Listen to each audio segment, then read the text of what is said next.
Улсын мессежний эзэн холбогдогч олцсноо. Улсын хурлын гишүүдийн утасны дугаараас явуулсан хуурамч мессежний эзэн холбогдогчийг тагнуулын эзэн газар залахгүй байна гэж улсын хурлын редакцийн гишүүдийн зөвлөл үзэж байна.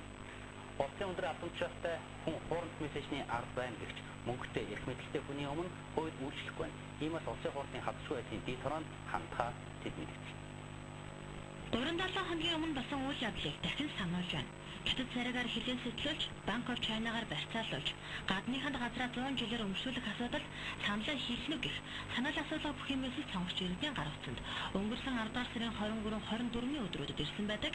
Тэгвэл уг хуурамч мессежний цаана хэн байгааг тагнуулын ерөнхий газар шалгаж байгаач улс төрийн нөлөө бүхий өндөр албан тушаалтан бий гэх мэдээлэлд засагдаад байна. Харин тухайн хүний хэн болоход тагнуулын ерөнхий газар мэдээлэхгүй байна.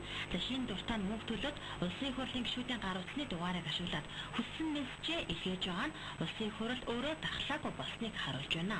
Иймээс улсын хурлын халдашгүй байнгын хороонд хандах болсноо улсын хурлын бие дааж гишүүд илэрхийллээ. Энэ олон нийтийн санааг зовоож боснуулсан өдөө матгсан мессеж юм бол тэр дотроо бас улс орны ялангуяа хөрш орнуудын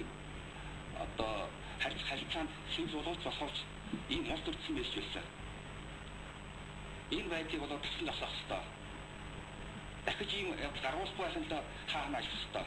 Тийм учраас редакцийн зөвлөл энэ асуудлыг хадшгүй улсын хурлын хадшгүй байдлын дэд торонд асуудлыг тавинаа. Давхар хяналт тавьж энийг бол хариуцлага хүлээх гэж бодож байна. 47 хоногийн өмнө болсон уг үйлчлэгийг өрн Испаний операторууд зогсоох гэж оролцсон ч дийлээгүй юм а. Зөвг мессежийг гадны улс орнуудаас илгээсэн гэж таамаглаж байсан. За үнэн дээр энэ нь өнгөрсөн сарын үйл явдал болоод өнгөрч байх шиг байна. Харин цаана нь нөлөө бүхий өндөр албан тушаалтай хүн байж байх.